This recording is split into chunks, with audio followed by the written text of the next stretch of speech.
Surrender, Earthlings, and kneel before your new Riemann masters, or watch your pathetic planet burn. Commander Knox's reptilian face filled screens worldwide as his gargantuan warships loomed in Earth's skies.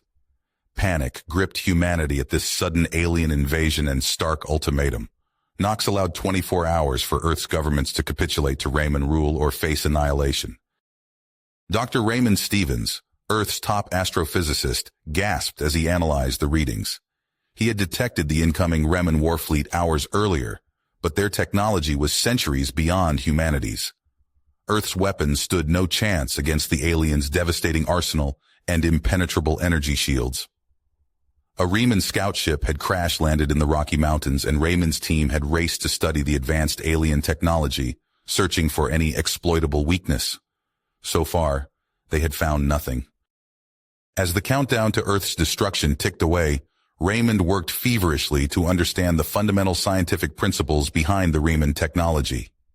Government officials and military commanders pleaded with Raymond for solutions, but he had none to give them.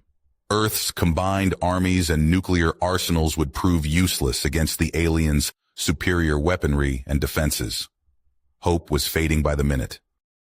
Suddenly, Raymond noticed an anomaly in the Riemann propulsion systems.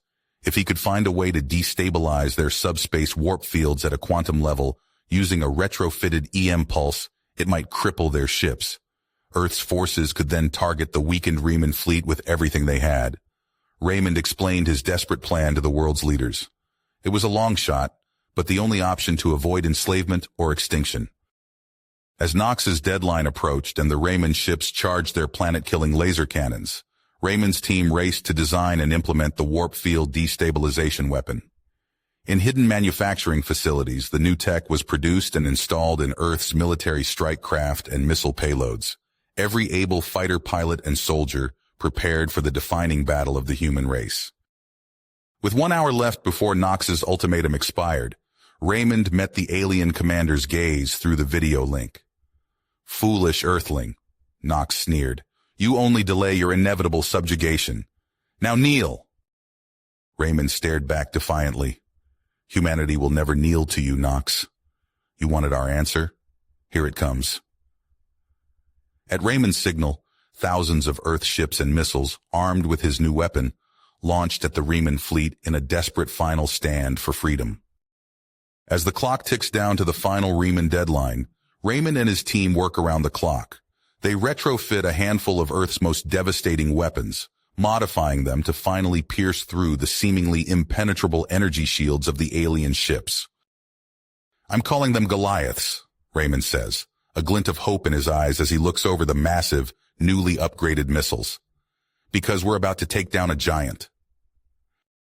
With mere minutes to spare, Earth's united military forces coordinate a worldwide counterattack. Goliaths launch from hidden silos, streaking towards the looming Riemann fleet. The modified weapons slam into the alien ships, their enhanced payloads tearing through the energy shields easily. Explosions blossom across the hulls of several Riemann vessels, debris spiraling into the atmosphere. In his command ship, Knox slams a clawed fist onto his console. "Impossible!" he snarls, watching in disbelief as his ships reel from the unexpected assault. But the Riemanns are nothing if not adaptable. Within moments, their ships begin employing advanced evasive maneuvers, dodging the Goliaths with seemingly prescient agility. "Commence full-scale bombardment of their cities," Knox bellows, his rage boiling over. "Let them burn for their insolence." The Riemann ships rain down destruction upon Earth's major population centers. Buildings crumble, fires rage, and countless lives are lost in the blink of an eye. Panic and despair grip the world as humanity faces its darkest hour. In the chaos, Raymond and his team frantically analyze the Raymond's new defensive strategies. They're using some kind of predictive algorithm, Raymond realizes, his face illuminated by the glow of his screens. It's anticipating the trajectories of the Goliaths and allowing them to evade. With time running out and cities falling by the second, Raymond concocts a desperate plan. "We need to hack into their communication network," he says, his voice tight with tension. "Feed it false data to disrupt their predictions." Earth's military leaders, grasping at any chance to turn the tide, give Raymond the green light. A team of elite hackers joins Raymond's efforts, and together they wage a frantic cyber war against the Riemann fleet. Fingers fly over keyboards as they probe for weaknesses, searching for any crack in the aliens' digital defenses. Finally, they find an opening. With a triumphant shout, Raymond and his team infiltrate the Riemann network and upload a carefully crafted virus. It spreads like wildfire, corrupting data and scrambling algorithms. On the bridges of the alien ships, confusion reigns as their predictive systems begin to malfunction. Earth's forces seize the moment, launching a massive, coordinated strike against the Riemann fleet. Goliaths streak through the skies once more, this time finding their marks with devastating accuracy. The alien ships shudder under the onslaught, their weapons failing and propulsion systems sputtering. Nox watches in horror as his once mighty fleet falls into disarray. "Retreat!" he barks, choking on the word. "Regroup and strategize." The battered Riemann ships limp away from Earth's orbit, leaving behind a trail of wreckage and a stunned humanity. In the aftermath of the battle, Earth begins to pick up the pieces. Cities lie in ruins, and the death toll is staggering. But there is also hope, a newfound sense of unity and drive. Raymond and his team immediately set to work, reverse engineering the captured Riemann technology to bolster Earth's defenses. They know this is only the beginning, that the Riemanns will return with a vengeance.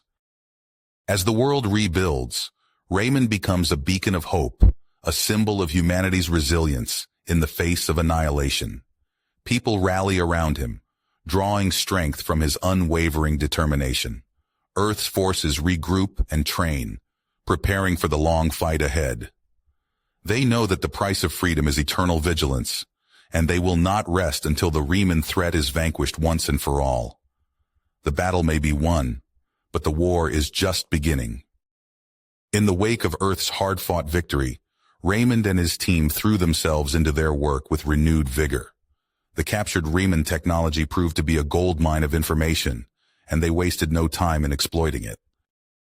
"We've cracked the code on their energy shield frequencies," Dr. Chen exclaimed, her eyes bright with excitement as she burst into Raymond's lab. "We can replicate them now." Raymond nodded, his hands flying over a holographic interface as he fine-tuned the schematics for an upgraded Goliath missile. "Good work. Get that info to the military ASAP. We need every advantage we can get." As Earth's defenses grew stronger by the day, Nox licked his wounds in a distant star system. The Riemann commander paced the bridge of his flagship, his claws clicking against the metal floor. "How?" he snarled at his subordinates. "How did those primitive apes defeat us?" A junior officer hesitantly spoke up. "Sir, our analysis shows they've adapted our technology. They're learning fast." Nox's eyes narrowed. "Then we'll have to be smarter, subtler." He turned to his chief of operations. "Initiate protocol Shadowskin. It's time we fought them from within." Back on Earth, Raymond frowned at the latest report on his tablet. Power outages in major cities, unexplained equipment failures, communications glitches. It all seemed random, but a pattern was emerging. "It's them," he muttered, his mind racing. "They're here." Raymond called an emergency meeting with Earth's leaders, presenting his evidence of Riemann infiltration. The room erupted into chaos. "How can we fight an enemy we can't even see?" demanded the U.S. president. Raymond's voice cut through the din. "We build something that can see them." Days turned into weeks as Raymond's team worked tirelessly on a detection system. They made breakthrough after breakthrough, but each success was met with a new challenge. "The scanner works," Dr. Yuki reported, fatigue evident in her voice, "but we need unobtainium to power it, and a lot of it." Raymond ran a hand through his disheveled hair. "Then we'll find it. We have to." As paranoia gripped the planet, Raymond coordinated with military forces worldwide to implement the scanners. The first Raymond agent was uncovered in London, causing a media frenzy. More followed in quick succession: Beijing, Moscow, New York. But for every infiltrator they caught, Raymond knew more slipped through the net. The captured Remans proved frustratingly resilient to interrogation. In a secure facility, Raymond stood before a restrained Reman agent, a neural interface in his hand. "I'm sorry," he said softly, "but we're out of options." The connection was made, and Raymond's mind was flooded with alien memories. He saw the lunar base, hidden on the far side of the moon. He witnessed the cloaked Reman ships slipping into the solar system, amassing for a final, devastating attack. Raymond staggered back, his knees going weak from the influx of information. He fumbled for his comm unit. "Get me the Joint Chiefs, now!" In orbit, a hastily assembled fleet of human and captured Reman vessels prepared for battle. Raymond's voice crackled over the comms from his command center on Earth. "This is it, people. Everything we've fought for comes down to this moment. Good luck and Godspeed." As the fleet engaged the Reman forces at the lunar base, Raymond and his team on Earth raced against time. They hacked into Reman communication networks, disrupting coordination between the infiltrators and their off-world commanders. Alarms blared in Raymond's command center as reports of sabotage attempts flooded in from around the globe. He dispatched security teams, praying they'd be in time to prevent catastrophe. The fate of humanity hung in the balance as the battle raged in space and on Earth. Raymond clenched his fists, watching the tactical displays with breathless expectation. They had one shot at this. One chance to save everything. Raymond's eyes darted between screens in the command center, tracking the chaos unfolding in Earth orbit and on the lunar surface. Goliath missiles streaked across the void, their enhanced payloads tearing through Reman shields. "We've breached their outer defenses," a technician shouted. "Lunar base sustaining heavy damage." For a moment, hope surged through the room, but Raymond knew better than to celebrate prematurely. His caution proved warranted as new contacts flooded the tactical displays.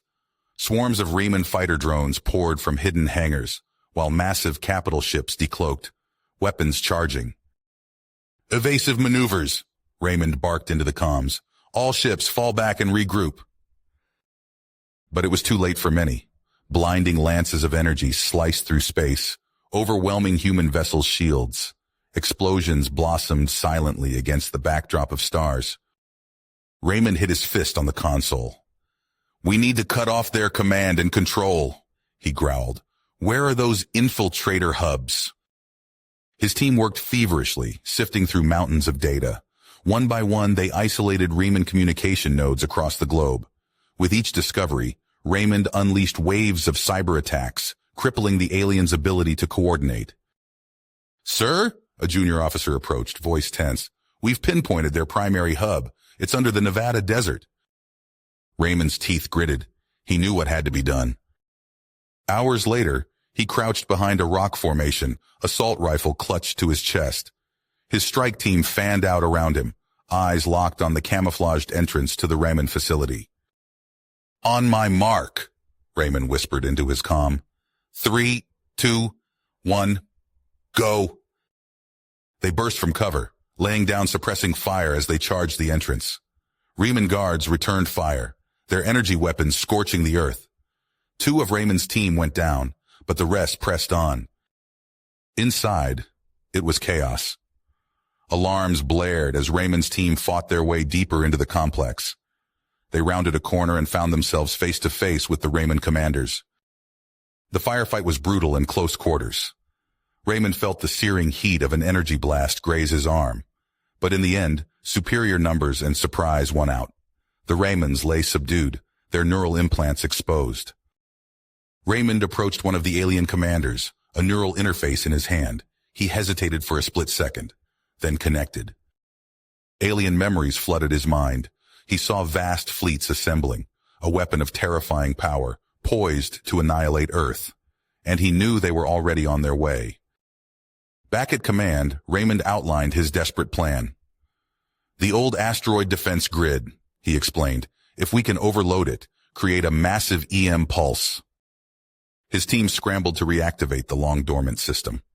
Ancient machinery groaned to life, capacitors charging, but it wasn't enough. "We need more power," a technician reported. "Current levels won't produce the required effect." Raymond made the call. Divert power from the cities, all of it. Across the globe, lights flickered and died. Hospitals switched to emergency generators, and in the darkness, Riemann infiltrators struck.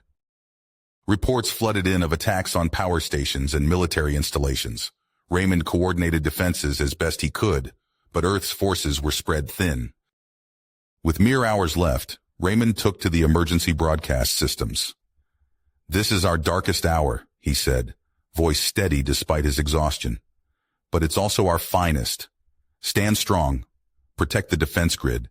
The fate of our world depends on it."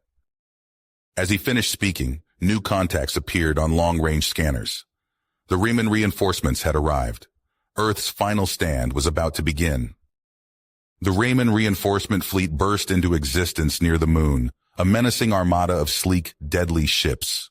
Raymond watched from the command center, his heart pounding. He turned to his team, eyes blazing with intensity. "Now!" he barked. The reactivated defense grid roared to life. Massive cannons swiveled, targeting the alien vessels. A blinding barrage of energy pulses erupted from the lunar surface, streaking across the void. The pulses slammed into the Riemann ships. Electrical systems sputtered and died. Engines flared and went dark. The once mighty fleet hung motionless in space, their hyperdrives rendered useless. Raymond allowed himself a moment of satisfaction, but it was short-lived. The Riemann capital ships, their shields still intact, began unleashing hell on the human positions. Precision energy beams lanced down, vaporizing bunkers and defense installations. "All units focus fire on the lead dreadnought," Raymond ordered, his voice steady despite the chaos. "That ship's carrying their secret weapon. We take it out. We win this war." Earth's remaining forces responded. Goliath missiles streaked toward the massive alien vessel, pummeling its shields. The dreadnought's defenses flickered but held. Raymond gritted his teeth. "It's time," he muttered. He pulled a crude device from his pocket, a tangle of wires and alien tech cobbled together in the desperate hours before the battle. "Let's hope this works." As the dreadnought's shields wavered under the relentless assault, Raymond activated the makeshift EMP. A wave of electromagnetic energy washed over the alien flagship. For a heart-stopping moment, nothing happened. Then, all at once, the dreadnought went dark. Its weapons fell silent, its engines dead. "We did it!" someone shouted. The command center erupted in cheers. But Raymond's celebration was cut short. Alarms blared as reports flooded in from Earth. Riemann infiltrators, their link to the fleet severed, had launched a desperate final assault. "They're targeting the defense grid," a technician yelled. "If they take it out, we lose our advantage." Raymond's mind raced. He turned to his second-in-command. "Take half our forces and fortify those grid stations. I'll lead a strike team to hit their command center." Minutes later, Raymond crouched in the ruins of New York, plasma rifle clutched tightly. The sounds of battle echoed through the shattered streets. His team moved swiftly, navigating the rubble toward the hidden Riemann base. They fought their way down, level by level, through automated defenses and alien warriors. Raymond's purpose never wavered. He knew Nox waited below, the Riemann commander who had brought so much death to Earth. At last, they reached the heart of the alien stronghold. Raymond burst through the final set of blast doors, weapon raised. There stood Nox, tall and imposing, his alien features twisted in a snarl. "So," Nox hissed, "the human who dares defy us." Raymond didn't waste breath on words. He fired, but Nox was faster. The alien commander activated a personal shield, deflecting the plasma bolts. Then, with shocking speed, Nox charged. The two leaders clashed in a fury of advanced weaponry and desperate hand-to-hand combat. Nox's strength was incredible, but Raymond fought with the fury of a man defending his home, his people. Blood streaming from a gash on his forehead, Raymond finally saw his opening. He feinted left, then drove his makeshift shock baton into a weak point in Nox's armor. The alien commander convulsed, then collapsed. Nox looked up at Raymond, hatred and grudging respect in his alien eyes. "You've won nothing, human," he gasped. "Our weapon. It will reduce your world to ash." "What weapon?" Raymond demanded, but Nox was already gone. Dread filled Raymond as he raced back to the captured dreadnought. He fought his way to the ship's core, where a device of terrifying power lay dormant. With trembling hands, he accessed the alien console, praying he could decipher the activation codes in time. Sweat beaded on Raymond's brow as he worked feverishly, the fate of Earth hanging in the balance. At last, a series of alien glyphs flashed green. The weapon powered down, its threat neutralized. Raymond sagged against the console, exhausted but victorious. Yet as reports of widespread devastation poured in from Earth's cities, he knew the cost of their survival had been. Raymond Stevens stood at the viewport of the Planetary Union flagship, his weathered face etched with lines of exhaustion. The stars outside blurred as the massive vessel hurtled through hyperspace, fleeing the pursuing Corvallis fleet. "Status report," he barked, turning to his executive officer. "We've outrun their vanguard, sir," Lieutenant Chen replied, her fingers dancing across a holographic display. "But long-range scans show more incoming. They're relentless." Raymond nodded grimly. He'd seen this before, decades ago. The bitter taste of déjà vu filled his mouth as he recalled the Raymond invasion. But this time, humanity was ready. As soon as they dropped out of hyperspace near the Centauri outpost, Raymond convened an emergency meeting of the Planetary Union leadership. The conference room buzzed with tension as he laid out the situation. "The Corvallis are coming," he said, his voice steady despite the weight of his words, "and they make the Raymonds look like child's play." Gasps and murmurs filled the room. Raymond activated a holographic display showing the vast Corvallis megastructures they'd witnessed. "Their technology is beyond anything we've seen. But we have one advantage: experience. We've faced this threat before, and we survived. Now we thrive." Over the next days, Raymond oversaw a whirlwind of activity. Shipyards across human space roared to life, churning out vessels equipped with reverse-engineered Riemann tech. Planetary defense grids hummed as they powered up, ready to repel invaders. In a hardened bunker deep beneath the lunar surface, Raymond pored over reports from the front lines. The first Corvallis probing attacks had been repulsed, but at a cost. Their weapons sliced through human shields like they weren't even there. "We need an edge," Raymond muttered, rubbing his temples. That's when inspiration struck. Hours later, he stood before a team of Earth's brightest scientists and engineers. "We're going to build a gateway," he announced. "An interdimensional portal that will let us hit the Corvallis where they least expect it." The team worked around the clock, fueled by desperation and caffeine. Raymond was there every step of the way, offering insights gleaned from his neural link with the captured Raymond commander years ago. Finally, the day of the test arrived. Raymond watched from behind a blast shield as the massive device thrummed to life. Energy crackled and arced between towering pylons. For a moment, it seemed to work. A shimmering portal flickered into existence. Then, everything went wrong. Alarms blared as the rift expanded uncontrollably. Equipment exploded in showers of sparks. Raymond shouted orders, trying to contain the chaos. When the dust settled, the damage was done. Not only had they failed to create a stable gateway, but their research data had been broadcast across dimensions, and the Corvallis were listening.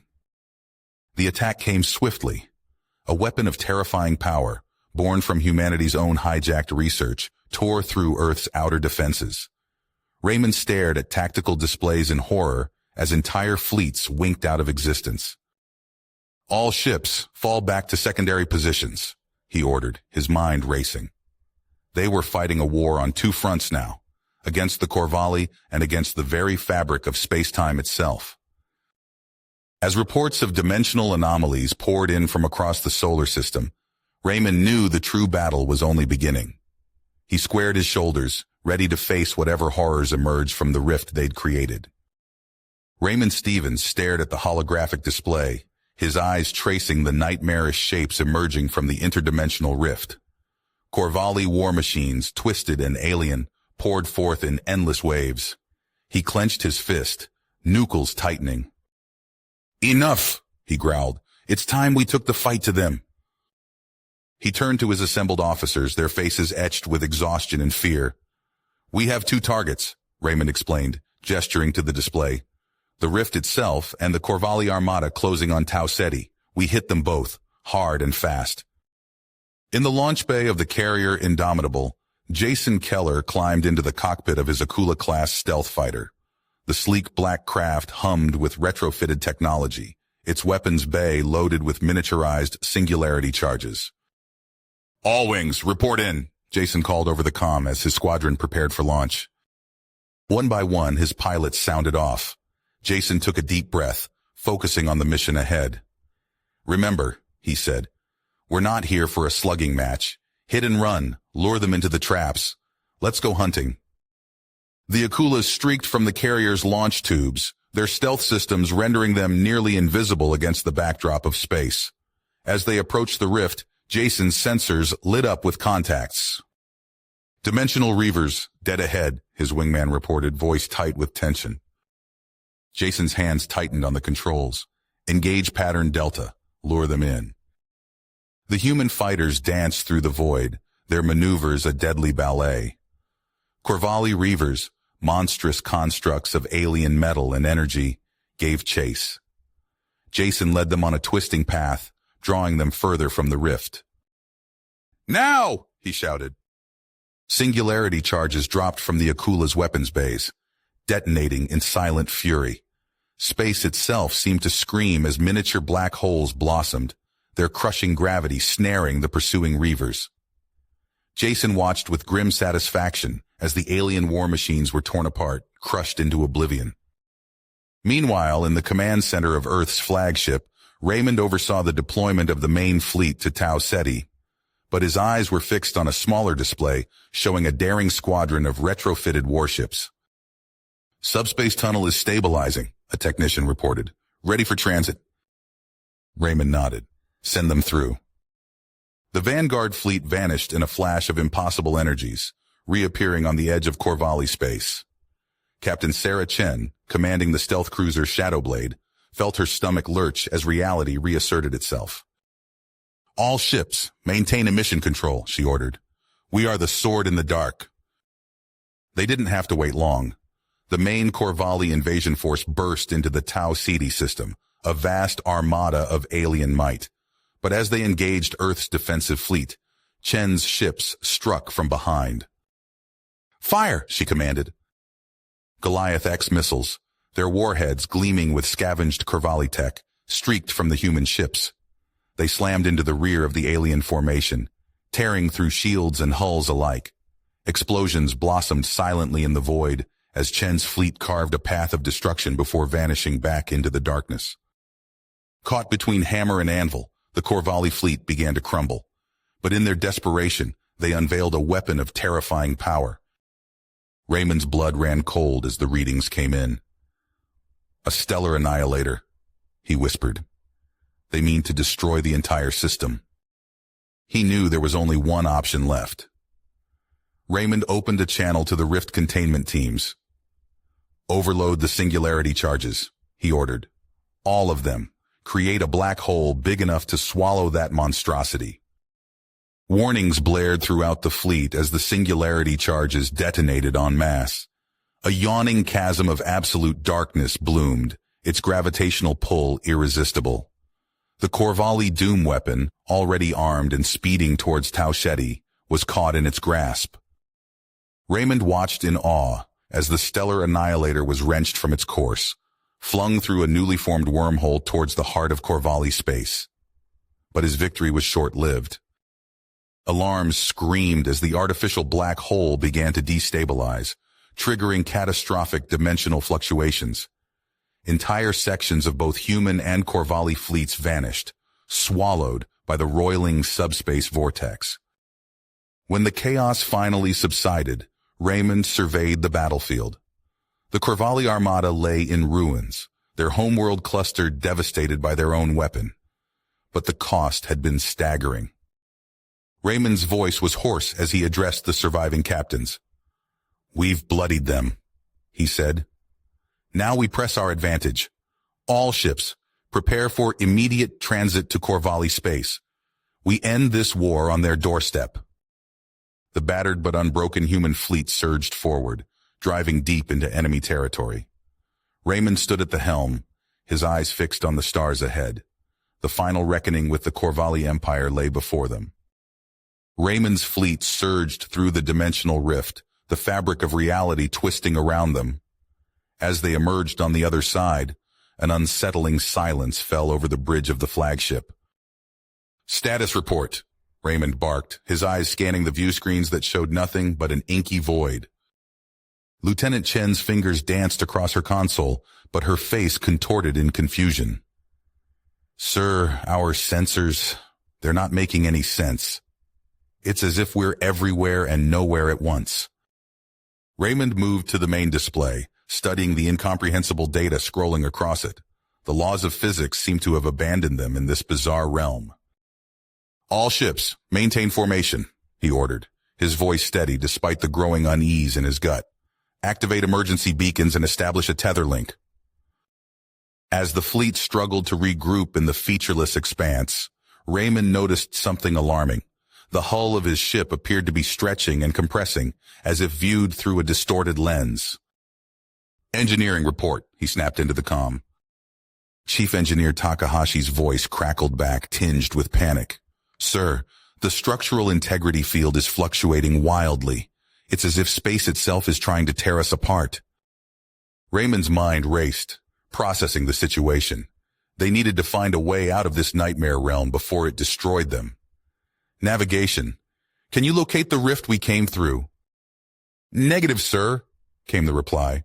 "Our position is fluid. We can't get a fix on anything." Suddenly, alarms blared throughout the ship. Raymond watched in horror as one of the support vessels in his fleet began to warp and twist, its hull buckling under impossible stresses. In a matter of seconds, it imploded, leaving behind nothing but a rapidly dissipating cloud of subatomic particles. "We need to move," Raymond shouted. "All ships, full power to engines. Pick a direction and go." The fleet surged forward, but in this realm, concepts like forward seemed meaningless. Ships appeared to stretch into infinity, while others compressed to infinitesimal points. Crew members reported seeing ghostly echoes of themselves, actions repeating in endless loops. Raymond gripped the edge of his command console, his mind struggling to process the insanity around him. He had led humanity into the heart of enemy territory, only to find himself trapped in a pocket of unreality, where the very concepts of space and time broke down. As the fleet pushed deeper into the void, strange phenomena manifested around them. Clouds of quantum particles coalesced into ephemeral structures that defied comprehension. Energy tendrils lashed out at the ships, phasing through shields and hulls as if they weren't there. "Sir!" Chen called out, her voice tight with urgency. "I'm detecting something, a massive energy signature unlike anything we've ever seen." Raymond's eyes narrowed as he studied the readings. In this chaos, could it be a sign of Corva? Or was it just another deadly anomaly in this twisted realm?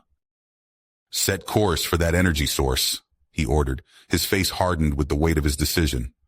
"Whatever it is, it's our best chance of finding a way out of this nightmare." The fleet pressed on, venturing deeper into the heart of the subdimensional chaos. As they approached the mysterious energy signature, reality itself seemed to bend around them, challenging their very existence with each passing moment. The fleet burst through the dimensional rift, alarms blaring as reality twisted around them. Raymond's eyes widened as he took in the impossible scene before him. Space itself writhed and pulsed, colors shifting in nauseating patterns that defied comprehension. "All ships, report!" he barked into the comm. Static crackled, punctuated by panicked voices. "Hull integrity failing. Navigation systems offline. We're being torn apart." Raymond gripped his command console as the ship lurched violently. Through the view screen, he watched in horror as tendrils of pure energy lashed out, slicing through one of his cruisers effortlessly. The vessel disintegrated, its atoms scattered to the swirling void. "Sir, what are we dealing with?" Lieutenant Chen asked, her voice tight with fear. Raymond's mind raced, drawing on memories from his neural link with the Raymond commander. It's a defensive measure, he realized.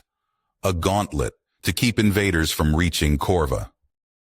He leaned forward, squinting at the sensor readouts. Amidst the chaos, a faint pattern emerged, a fluctuating line of slightly calmer space. There, Raymond pointed. That's our way through. All ships, form up on my position. We're going to ride that ley line straight to the heart of Corvally space. The remaining vessels of the fleet struggled to comply, fighting against gravimetric shears that threatened to rip them apart.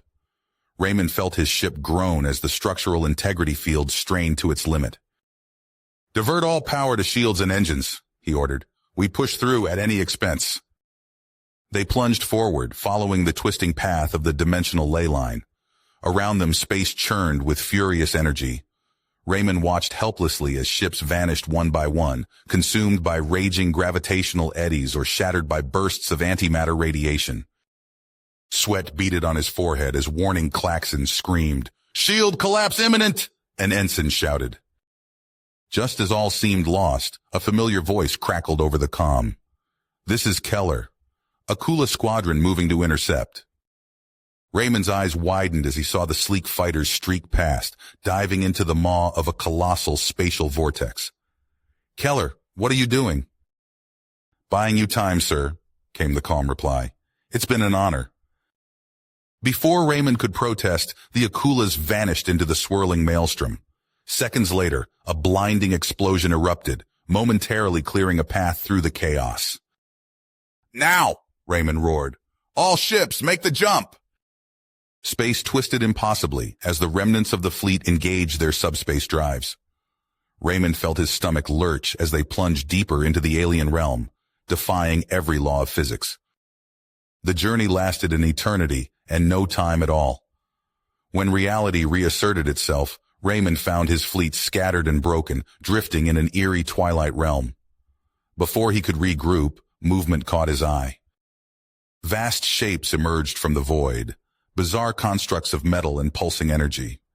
They resonated with an otherworldly hum that set Raymond's teeth on edge. "Corvally Throne Guardians," he breathed, recognizing the legendary AI sentinels from ancient intel reports. "All ships fall back. We need to—" His words were cut off as a wave of psionic energy slammed into the fleet. Systems overloaded in cascading failures as the Guardians swarmed around them.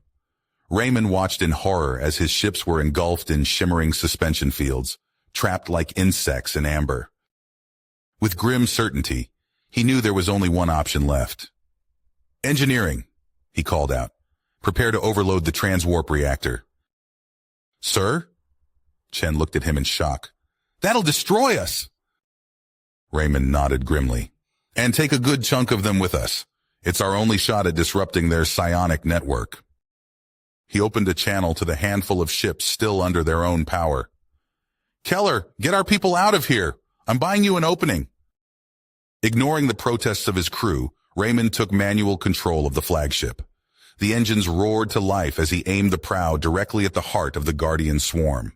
Looming beyond them, he could see the dark spires of the Corvally capital world. "Reactor at critical," the chief engineer shouted. Raymond's hands tightened on the controls. "For Earth," he whispered, and punched the throttle to full. Raymond's flagship tore through the swarm of Throne Guardians, hull plates screeching as energy beams lashed its surface. The Black Citadel loomed ahead, a monolithic structure of impossible geometry.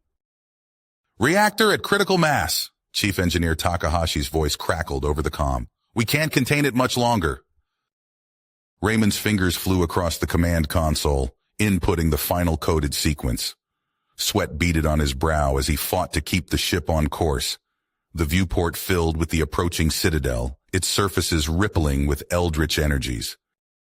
He thought of Earth, of rolling fields and bustling cities, of humanity's unwavering spirit in the face of cosmic threats, his expression resolute.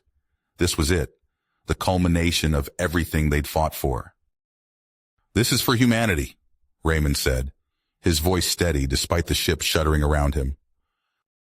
The transwarp reactor erupted, Reality itself seemed to scream as space-time tore apart. Blinding light engulfed everything, and Raymond felt his body elongating, stretching into infinity as the laws of physics crumbled. In an instant that lasted an eternity, the artificial singularity bloomed. The black citadel shattered like glass, its fragments swallowed by the growing void. Throne guardians tumbled helplessly, their once synchronized movements devolving into chaos. Keller watched in awe and horror from the bridge of his vessel. "All ships, form up on me," he barked into the comm. "We're riding this bastard out." The remnants of the human fleet struggled to comply, maneuvering through the maelstrom of disintegrating reality. Keller's eyes darted between readouts, calculating trajectories on the fly. "There," he shouted, pointing to a fluctuating tear in space-time. "That's our ticket home. Full power to engines." Ships lurched forward, straining against the pull of the singularity. Hulls groaned as gravitational forces threatened to tear them apart. One by one, vessels vanished into the subspace vortex, each successful transit a small victory. Keller gripped his command chair as his flagship plunged into the rift. For a moment, all was chaos, a cacophony of alarms and the screech of twisting metal. Then, abruptly, silence. They emerged into normal space, scattered across unfamiliar star systems. Keller's comm officer worked feverishly, trying to establish contact with the other survivors. "Sir," she said, her face pale, "I'm picking up distress calls, but they're breaking up. The singularity's shock front is still expanding." Keller nodded grimly. "Keep scanning. We need to gather everyone we can." Hours passed as they collected the ragtag remains of Earth's once mighty armada. But where Raymond's strong voice had once guided them, there was only static. In the following days, Keller took stock of their situation. A handful of battered warships, crews pushed to their limits, and an enemy whose true strength remained unknown. He stood before the survivors, his face etched with fatigue but his eyes burning with perseverance. "I won't lie to you," Keller began. "We've suffered a devastating blow. Commander Stevens and countless others gave their lives to strike at the heart of the Corvelli Empire." He paused, letting the weight of their sacrifice sink in. "But we're not beaten, not as long as a single human draws breath. Our next task is clear. We must get word back to Earth." Keller turned to his communications officer. "Prepare a subspace burst transmission. High compression, maximum encryption. They need to know what happened here." As the message was crafted and sent hurtling across the vast distances of space, Keller allowed himself a moment of quiet reflection. The war was nowhere near the end, but its shape had changed irrevocably. Whatever came next would... You have reached the end of the story. If you enjoyed this story and want to support us, please leave a like and subscribe to our channel, and for every comment that says 88, I will heart every single one of them. Thank you for your time.